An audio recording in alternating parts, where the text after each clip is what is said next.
Caesar, it's been over 10 months since our last interview back on 20th of October 2023. And it seems you have quite a different background to back then. So let's start with that. Where are you based? I'm now based in the UAE, Dubai. It's quite a big difference from our last interview, which was in a dark room in a cellar in my little hometown in Norway at the very top of the world. And now I find myself basically in a desert. So quite a lot has changed since then, right? Right, indeed. So let's get straight to that then. Let's do it. How did you end up from Norway in Dubai? Yeah. So when we last had our interview about 10 months ago, I had just made my first $50,000 in e-commerce, and the profit on that was around $10 to $15,000. Now, what I did was, instead of being the average brokey, which would take that money and spend it quickly, what I did was I took that money and I invested it into my own business and into my own skills, and I kept getting better and better and better. And we started iterating on everything we were doing, the people we were hiring, how we were building our team, how we were doing our systems, and the culture within the company. So when I started taking these things seriously and I understood the importance of them, what happened was the skills just kind of compounded and compounded and compounded, and to the point where I couldn't even believe what I had done myself, but I know that I can keep pushing. So to answer your question, learning each skill along the way and then applying the laws of compounding got me, to where I am right now. So, and of course, let's not forget the real world and what it did for me, which was huge. hmm A bit more, let's get more specific. When you say skills that you reinvested money into, building out your business, and you even mentioned culture within your business, if you were to give more detail on all of that, what would that entail? Yeah, so a lot of people, right, especially doing e-commerce, right? I do e-commerce. So a lot of people that do e-commerce, they tend to kind of take the money out of the business and spend it on a lot of other different stuff, which makes really no sense at all. Because the money that you make at the start, what I realized was that's not really your money. That's actually the business's money. And there's a reason why it's called that, because you're supposed to use it to kind of climb further and get further. So what I did was, when I first found my first offer that worked, and when we first nailed down the thing that had finally worked after 7 months of pain and suffering, finally something worked.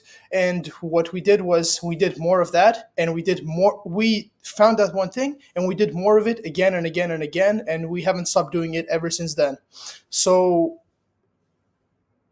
and the money that's really required in order to test the amount of offers that we're testing, especially every single week or month, it's impossible to do unless you invest in yourself and unless you invest in your business.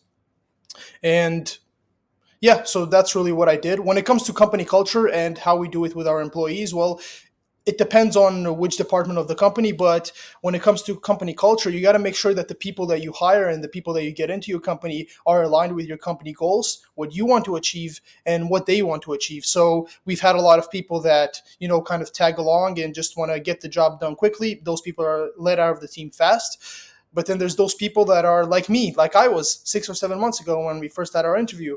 And I don't know if you remember, but I had this mentality where I couldn't give up, right? I couldn't stop, and I couldn't stop working, and I couldn't let this opportunity go by. And the reason, I think, is I just knew where it would get me if I just kept pushing, knowing that I would get there someday. And it happened much faster than I thought. And this is really only the beginning. That's how it goes with relentless work ethic and the right guidance. As you Yeah. said yourself, it happened way faster than you expected because of the lack of competition in reality. Yep. Because people are inherently lazy, the majority of people. So Yep. that has shown in your work that how far you can get. Then let's go with. I still want to know more about building out your business. So when you Yeah. were on your own, what were the first things you decided to outsource as you scaled, and how did you go about hiring? I know you mentioned a bit about that, but again, I want to focus on your business for a bit. So anything that Yeah. comes to mind there. Yeah. So, well, ever since we had our interview last time, I was really focused about. I had this really broken mentality, and I was running my business because I wasn't really running a business at that time. I was kind of running a. I was basically self-employed. I basically employed myself. That's what I did. I wasn't really running a business. So what I mean by that is, what I would do is I would personally do all of the things inside of the business, and I would never think, okay, how can we automate this? How can we implement people within these certain departments and build a proper company structure to where things will be automated, and not only automated, but they will happen again and again and again without my specific input. So for example, let's say our ads. I was making all of our ads. I was making all of our websites. I was making all of our landers. I was making everything, like from start to bottom. I was doing our finances. I was doing the daily profits. I was fulfilling orders, everything. I was doing everything. Now everything is completely different because there is a massive mentality shift from making, from making, let's say, 5 figures a year towards making 6 figures a year, and then from 6 figures to 7 figures a year. We just hit 7 figures, but I'll get on that later. Anyway, there's a massive mentality shift because you go from thinking, how can I do everything by myself and work 14-hour days, to now still working 14-hour days, but you're thinking, how can I work on the business and not inside of the business? And I know that might sound general, so I'll give you some examples. For example, video editing, right? I was doing that. And I still can't believe I was doing that. Media buying, right? I don't buy media anymore. This is something that I was doing every single night. I used to, even when I was visiting my family, I was sitting at the dinner table, I remember, with my father, and he was like, yeah, let's talk, blah blah blah. And we were talking, and I saw it was midnight, and at midnight I usually buy media, so I buy ads. And I was like, okay, you gotta hold up, wait for me 40 minutes. I gotta go buy media. Like I literally was that like in I was that slave to my own business that I was doing everything by myself. So what happened was, when I started outsourcing that to a lot of different people and to the right people, then everything changed for us. So now we have a team of 15 really happy, and a really a great team. I'm very proud of my team, and always pushing them to become better, not only within themselves but within the business as well. Hmm. And when you say you're focusing now on working on the business, is that how you phrase it? Yeah. Basically, yeah, making sure to scale and business, just overseeing the operations, I'd imagine. What does that involve exactly? But what you're doing? Yeah. So I paved the way forward, right? So I decide what new offers we're going to test. I give the green light on what we're going to do, how we're going to do it, where we are going to expand, how much we're going to expand, what our KPIs are going to be. So KPI is basically the key performance indicator. So, for example, how much you want to be spending per day with what kind of return on investment, and these are the things that I'm working on all the time. And it may, like, to someone on the outside or to myself 1 year ago, it may not even sound like I'm doing work, but it's funny because nothing has really changed about me, and about what I do in my day to day life, except for the background. Like, nothing has changed. I'm still the same, basically, guy sitting, 12-hour days working as relentlessly as I possibly can, on a freaking computer, basically, and trying to always make things better and keep making our performance as high as humanly possible and keep on pushing that envelope.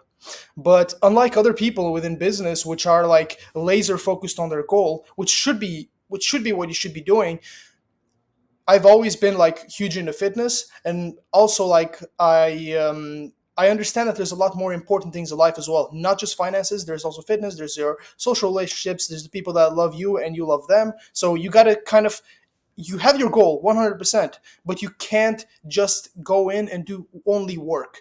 Like, I understand doing that in the very first, like, maybe 1 year, when you're that, entrepreneur, and you're doing those crazy days where you're completely alone in a dark room and you're trying to just fight your way out. For sure, do the work only, but make sure you work on your health, because without health you have nothing. So, but now that I've got more financial freedom, so to speak, because I'm not really there yet, but, well, I would be there for the average person, but for me, I'm not there yet. So now I am really happy that I can focus on the rest of the aspects of my life and become the best possible version of myself that I possibly can. Hmm. Going back to what you said about learning the skills, I think in most cases, I think it is a good idea though. When you're just starting out and you don't have much going for you, just learning the skills yourself. So same as you were doing, because when you actually know how they work and what makes a good end result for that skill, then you're able to hire competent people accordingly.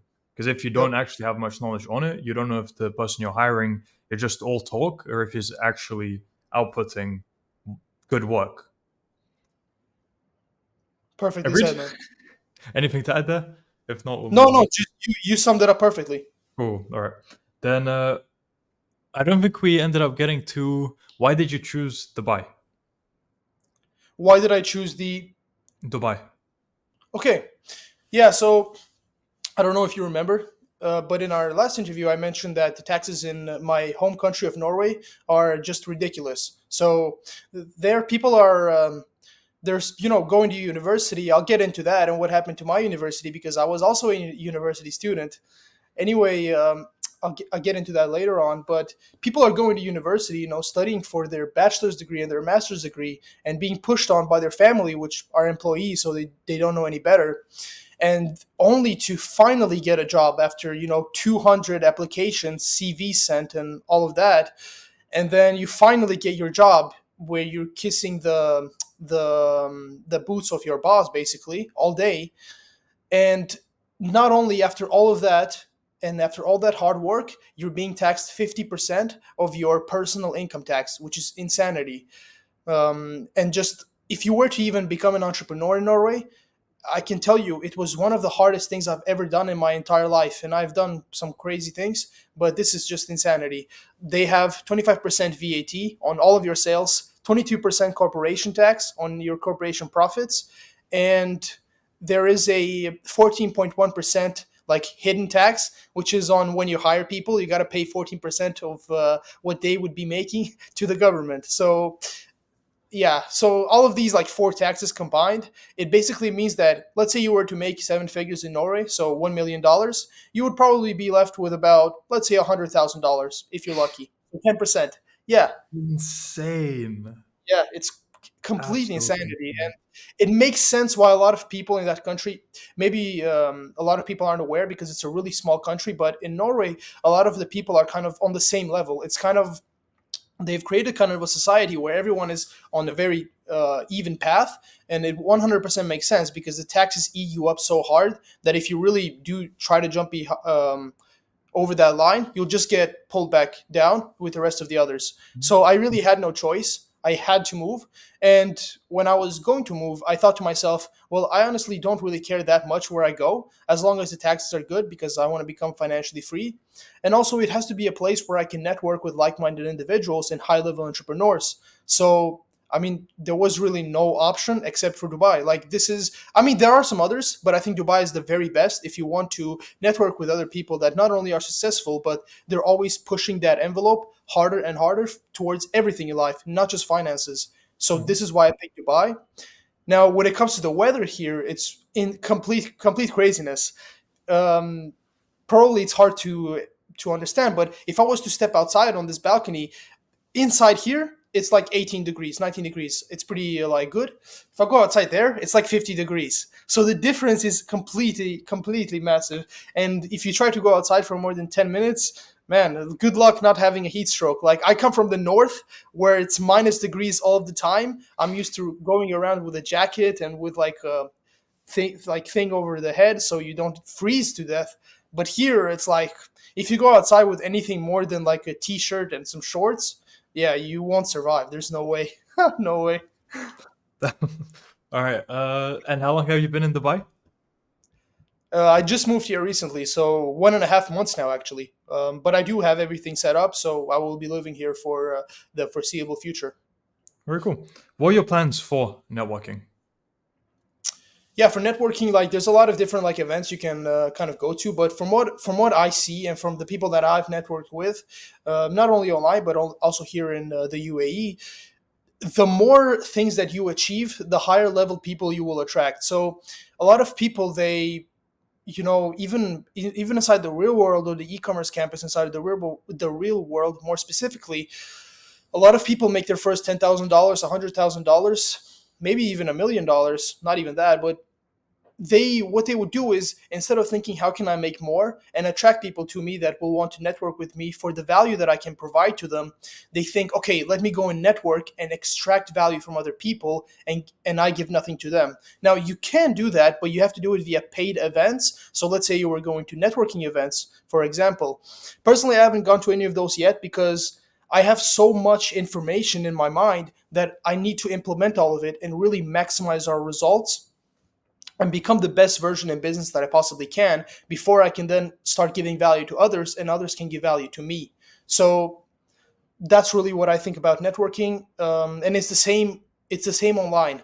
Like within the real world, for example, let's say you wanted to network with one of the top guys inside of the e-commerce campus. Like if you don't have proper results, if you're not posting proper wins, how will they validate that you even are worth their time, right? Mhm. Because when I first started making money and I was posting screenshots that I was working at McDonald's, flipping the burgers because that's what I was doing, and I was posting that I was getting sales, and then hit my first $100,000 a month. Then I hit my first $200,000 a month, and we were doing $15,000 days back to back to back.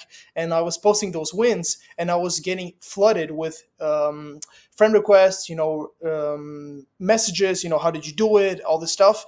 And I noticed that 90% of people don't understand how networking works. They think that you can just message some high level person, a very odd question, but not even that. It's just when they have nothing to show for what they have done. Like if my friend, for example, comes up to me, let's say an old friend of mine from high school or from university, whatever, and he wants advice from me. If he has never tried to do anything, if he has never tried to actually start his own business or to be an entrepreneur, I'm more inclined to never give him any tips, whatever, because in my mind, I think that it's pointless for me to give him advice because he will do nothing about it. Just go on YouTube. And if you go on YouTube, you will see so much motivational content, entrepreneur content, like work hard at all this stuff. You'll see it everywhere. And for me, that's just a lot of mental masturbation because a lot of people get that advice and they listen to it, but they don't implement it. And what I did was I joined the real world and I went through the course. I listened to the professor. I listened to the captains. I asked them questions day in, day out. And now I am, one of the top people inside of the e-commerce campus, I'm willing to bet. Mhm. To add to what you were saying, uh, for people who reach out, Yeah. wait, one moment. I had the thought and then it slipped. Give me 10 seconds. Yeah, no worries. Right. So you want to help people. Like I'm sure you do. I know I do. But we have limited time in the day. So Yeah. yes, if you see someone who's actually putting in the work and is going in the right trajectory, all they need is some advice, then you're more than happy to help them. But Yep. when you get hundreds of messages from people who you see, as you said, haven't implemented anything, haven't even started, it's just purely, yeah, they are looking to just feel good, thinking they're doing something because they're asking you for advice. And then when you give them an answer, they'll be like, ah, I've taken steps towards that now because I've gotten this advice. But actually, it's just all in the mind because they haven't Yep. implemented. So yeah. Okay, and now let's get to in those 10 months since our last interview, how much has your income scaled? So what are you at now? Yeah. So when we last spoke, I was it was actually like really fun looking back because I was I'll just go on a small little tangent first and then I'll let you know. Sure. So I was uh, I was living in a really small student dorm with two other guys. These guys were complete retards. They were just screaming all the time, doing all sorts of degenerate activities, and I was just trying to focus on my business. So anyways, I remember I was in the kitchen cooking some food, and I was watching a video about some guy that had just made his first $10,000 a month. And I was thinking, he wasn't even that happy. He was trying to get more. And I was thinking, like, wow, if I had $10,000 a month, like, I would be insanely happy. I can't believe it. Wow. And that was my goal. That was my dream. I was putting it on a pedestal. Then 2 months after I interview, I had made my first $10,000 a month in personal salary. So this is like a level that most people have to work. I believe it's 10 plus years in their real life jobs to earn after tax. I'm not saying gross, I'm saying net, like personal, pure cash in your bank, right? Then ever since then, all it's done is it's just grown exponentially every single month. And now I'm doing, multiple five figures a month in personal income, which is like, from what I know, it's like top 1%. Mhm. Again, I'm not that sure, but that's what I think. And the business has done now over $1.2 million in total revenue. So now that I'm a 22-year-old university dropout, and CEO of a company that's done over $1.2 million, it feels good to say that. But I know that unless I keep going, it's never going to stay. I need to keep pushing and I need to make it better and better. And yeah, to answer your question more specifically, ever since then, we've been doing in revenue, we've been doing multiple six figures every single month, and it's just growing. Mhm. You say you think top 1%. You're like within more than just top 1%. And especially imagine for age bracket, like Yeah, percentage wise, like 0.0 whatever 1%. So yeah, doing super well for yourself. Amazing to hear. thank you so much. Congratulations on the progress you've made. And it's great that we have it documented. Again, this is from 10 months ago. People can check exactly the position you were in. And then Yep, look at you now, where you are, background, everything. It shows. So yeah, yep. amazing. What do Thank you so your parents think about everything you've accomplished so far? much. Yeah. So my family, at the very start of when I was doing business, every single month when I was still that one entrepreneur, so I was doing everything myself. Every single month, I would visit my family, and me and my father would sit and document all of my revenue, how much I pay in taxes, and how much I'm left. So we were basically doing the business accounting on like a white spreadsheet, like in real life, like drawboard inside of our house. And what would happen was every single month, I would basically be doing like, and this was even before we did our first interview, I was doing like 1% total net profit from revenue. So my margins were extremely bad. Everything was going super bad. I was barely even profitable, if that. And what that did was my father was always like, what are you doing? You're wasting your time. You should be in university. You should be working.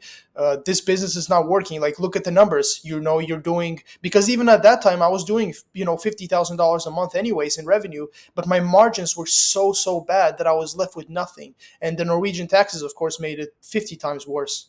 So what that did to my father is it basically told him, like, he felt like a need to just get me out of this, and he kept telling me, like, you need to stop doing this, you need to go back to school, and you need to stop this, basically just bullshit, because he kept telling me, like, you need to stop this, you're going to ruin your life. So what I did was I didn't listen to any of this, and I just kept going and just kept doing what I knew had to be done. And even during this time, like, I was listening to a lot of people that had made it in e-commerce, and that made it easy for me to know that I will be able to do it. So going back to my parents, they, once I started telling them about, hey, this guy had made it, this guy had made it, because I was really stupid in that regard. I thought that I had to convince my parents that it was possible. In reality, you don't have to do any of that. If your parents are doubting you, if they saying that you shouldn't be doing this, just take their advice, just pretend like you're taking their advice, just listen, just hear them out, and then just filter that information outside of your head and keep moving forward. Because once you achieve your goal and once you have achieved the results that to them are completely impossible, they will turn on your side. And that's really what happened with me. Even my good friends at university and from high school and stuff, they would just, like, what are you doing, man? You're wasting your time. Get back to school. This is the way. Even my parents told me, like, hey, if you want to make money, you need to go to university. You need to get a job. You need to save. You need to get a house, mortgage off your house, etc., etc., pay off the mortgage, all this crap. And I knew that it was all a lie because everyone around me was doing it, and everyone around me was broke. So I knew that it was a lie. So Mhm. then, after I got the results that I got, my family were, completely in shock. They acted like, hey, we knew you were going to make it, blah blah blah. But in reality, they always tell me like to stop doing it. So, but I don't blame them at all, because I would do actually the exact same thing is that if I was in their position. Imagine this, right? You have a Yeah. child and you've been living in a world for 50, 60 years. My parents are pretty old. They're about 50. So after living in a world for 50 years, half their life basically, or even more, and now you see your son, and he's like, oh, I'm going to become a millionaire from my computer inside of my room. You think, he's crazy. Like, what? We've been told our entire lives that, you got to go to school, you got to get a job, all this. So honestly, I would be doing the exact same. I don't blame them at all. But once you're winning, and that's what I'm doing now, my family are just rooting for me. They're just like, keep going, come on, do more, keep going, do this. Like, you're doing super good, keep doing this. And it's the same with my friends, and it's the same with my past friends as well that I'm no longer friends with as well. Mhm. I think. Do I really have anything to add there? I was basically just going to reiterate same thing that yeah, Yeah, it was your parents were doing it from a good place. Like they're yeah, what they wanted the best for you, and to them yeah, the best was getting a stable job, what they call stable. But in this economy, it's not even stable. Anyway, yeah. I did want to add a quick joke about the university thing. So you dropped out of university, right? Oh yeah, I was gonna Yeah. I was gonna get into that. If you want, I can tell the whole story right now. Okay. I'll do my joke and then yeah, let me know. So it was like it's like a prerequisite. Dropping out of university is yeah, prerequisite to or like a pre I don't know the word, but I think you get it. Like to succeeding as an entrepreneur, you have to Yeah, have like that in your resume, dropped out of university. Anyway, all right, university continue. dropout is like a XP booster to getting rich. I swear, Yeah, that's what exactly. it is. So yeah, do say your story. Yeah. So after our interview about 10 months ago, as I said, like 4 or 5 months after that, I started, becoming really profitable and making a lot of money. And once I made more money in 1 month than I would be making in 1 month at my regular job after university, I realized, okay, cool, I'm wasting my time at university. So what I did was I started asking my parents, of course, and I told them like, hey, I want to drop out of university. My business is doing so much. What should I do?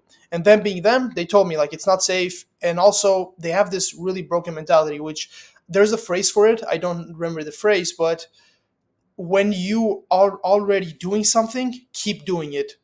It's like a kind of really bad mentality where, oh, you've already gone to university 2.5 years, you only have two more exams to get your bachelor, that little paper that a lot of people care about for sure. So now that you're so close to getting it, you need to keep going, you need to get it, you need to keep going. And that's what they told me.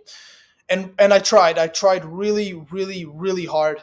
And I tried, man, I there was sleepless nights, and I was running a business that was doing over 6 figures per month in total sales while a university student and while focusing on fitness and everything else in my life as well. So that was really, really hard, because when the exams hit, I managed to get to the very first round of the exams. There was four in total. I managed to get them.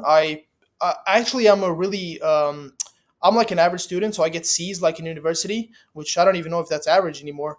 But yeah, like I'm not like a guy that just shows up to the exam and it's like, oh, I hope I pass.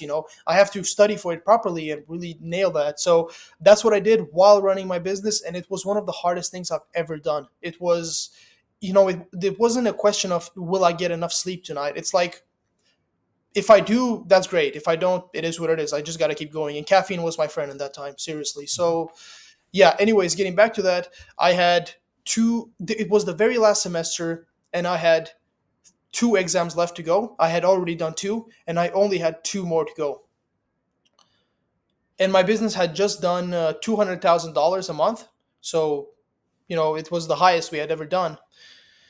And when I saw that, I couldn't do it anymore. I was for like a pretty long amount of time, I was mad at myself and I was mad at my family because they kept telling me to stay in university, and I knew it was a lie and I knew I shouldn't do it. So I that day, I just completely, I couldn't take it anymore. Something snapped, and I went to university and I told them like, hey, I'm dropping out. I don't care anymore. And the person that was like that's like that talks to students when they want to drop out, they have like a designated person for this. No wonder. But yeah, I mean, she was completely shocked because I only had 2 exams left to get my bachelor degree, and for them, the bachelor's degree is like it's the holy grail, it's like the all in all. So when I said that, they were just completely just shocked, really. Yeah. Yeah. And then I dropped out. I didn't tell my family. I told them nothing. And when I started making a lot of money and I was going to move to the UAE, that's when I told my family that I dropped out of university. They didn't even know. They thought I was still studying. Yeah, they thought I was still studying. In reality, I was just in my room running my business and living my life like I usually would. Mhm. So once I told them like, "Hey, I've dropped out of university," of course their reaction was they completely flipped out. And what's funny is 2 months later, I took them on a vacation to Greece. I took my entire family on a vacation to Greece that costs over $20,000. The vacation was extravagant. We were there for 2 weeks in a crazy villa, and for my family, they come from the Balkans, right? They come from nothing. So from them, it was completely. It's just saying shock would be like an understatement. They were just they had no words. Mhm. Amazing, beautiful. And I want to add my experience with university as well. So Yeah. I was in a 4 year degree. I got through 3.5 years.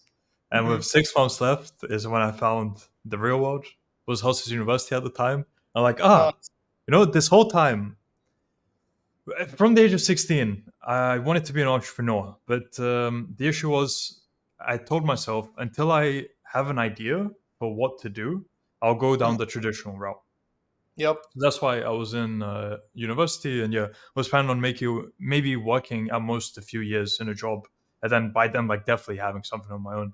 So as soon as I found out the real world was a thing, I think yeah, within the first month, I joined copywriting and then just went all in into it and decided to drop out of university to just fully Uh, pursue it. I don't think I'd even had made money yet, and yeah, I went to the when I put in my application to resign.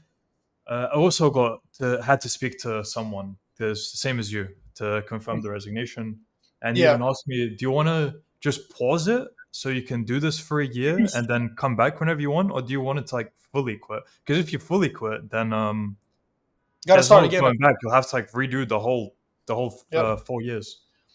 And I Yep. told him fully quit, because to me, I needed to fully burn the boats. I couldn't have any kind of alternative uh, plan to go back on. I had to make this work. So that's the type of Yep. person I was, and that's what I ended up doing. Yep. So yeah, I guess similar kind of thing with almost finishing the degree and then dropping out. But yeah, Awesome. here we are Awesome. now. Yes, here we are, man. Here we are, and you made something crazy awesome of yourself, man. So honestly, just kudos to you. And to be honest, what you said about burning your bridges, it's super, super relevant because this was the also the reason that I dropped out. I had to burn my bridges because what I realized was a lot of successful people, they always said this, burn your bridges, burn your bridges. I thought, but that's not smart. You don't have any plan B, right? But plan B usually sacrifices plan A, right? So if you want to achieve plan A, you got to sacrifice plan B. Like go for it 100%. And at the end of the day, the more you put in, the more you're going to get out. You can't fail if you don't stop trying. Mhm. As a caveat to that, there are some people who perform better when they know that, well, they prefer, let's say, working a job and then building something on the side, and only once that is doing well, then quitting their job. And Yeah, I'd say if you're that type of person, there's nothing wrong with that. We're not like saying you need to drop out to do well. Like it just depends on the personality type. For us two, yep, what worked was burning our bridges and then going all in into this. But yeah, yep. it's not the same for everyone. So just wanted to clarify. And we can wrap up then with a final question now. Actually, I have two more questions because I still need to ask you about future plans. What do you have Yeah, planned for the future? Short term, medium term, long term? yeah. So for the short term, we're gonna keep growing as much as possible, making the systems better. I mean, now I'm talking business wise, just making the systems better, hiring better people, doing bigger things, and doing bigger numbers. Right, pushing that envelope as much as humanly possible until eventually, hopefully, I'll be able to exit the brand. But if not, no problem. I'll just keep pushing, keep pushing, keep pushing. Now, when it comes to everything else in my life, fitness, social life, love life, all this. Just keep pushing it as much as possible. Be the best possible version of myself that I can. And when it comes to the long term, well, I mean, not so much long term, but in the next maybe 1 year, 2 years maximum, I will retire my family 100%. I mean, at this point, it's just it's not even a saying anymore. It's just it will happen. Even my family knows that. So yeah, retire my family, and then I'll probably live the lifestyle that a lot of people see on social media, but I'll actually live it in real life. Like I won't just fake it, right? I'll actually be living that lifestyle. So yeah, that's really what's going to be happening in the list in the next 1 to 2 years. Amazing. And now to actually wrap everything up, I think I would have asked you this last time we did the interview as well. Yeah. Since this began for you in the real world, what Mm. advice do you have to people who are saying, "Man, I think for $50 I might get scammed here"? Yeah. So yeah, what Yes. what advice do you have? So you need to look at what $50 is worth, and you need to understand that if you have a dream, if you want to make something happen, that $50 is just it's like a rock that you throw in a well. It's like a little small thing. So you need to understand that when you join, you can really make something crazy happen. You can build something that will change not only your life, but also the life of your entire generation. And for $50, to me, that's a crazy trade-off. So I would tell you to stop trying to find information other places and to take the offer that's being given to you. Listen to your professors, listen to your captains, talk to the wardens, and make sure that you are constantly pushing forward. And when you have those sleepless nights and the limiting beliefs are gnawing away at you, understand that those are just limiting beliefs, and you need to keep doing the action, keep moving forward, and you're gonna make it just like I made it. Hmm. Very well put. And Thank you. now, if people want to find out more about you or contact you, where can they do so? Yeah, you can find me on Instagram on Caesar A underscore 01. So that's CAESARA underscore 01. We'll add to the description of the video. And yeah, Caesar, amazing progress, Thank man. you, man. From Norway to Dubai, 1.2 million in revenue, Yeah. proving to your parents. Pardon? Yeah, just keep going, keep going. And yeah, proving to your parents that there is an alternative. And I'm sure they're super proud of you. As you said yourself, left them speechless when you took them to Greece. Yep. There's yeah, and only 22 years old. It's insane. So doing very well for yourself. Look forward to again doing another follow up in future. Because in 10 months, if you've done all this, then what's Oh, gonna happen in another year? I yeah. at this I point think it can't will, even imagine. So I yeah. think it will be crazy. I think it will be crazy. Mhm. I am. Wish you all the best, and until then. Thank you so much, man. Thank you so much for having me on.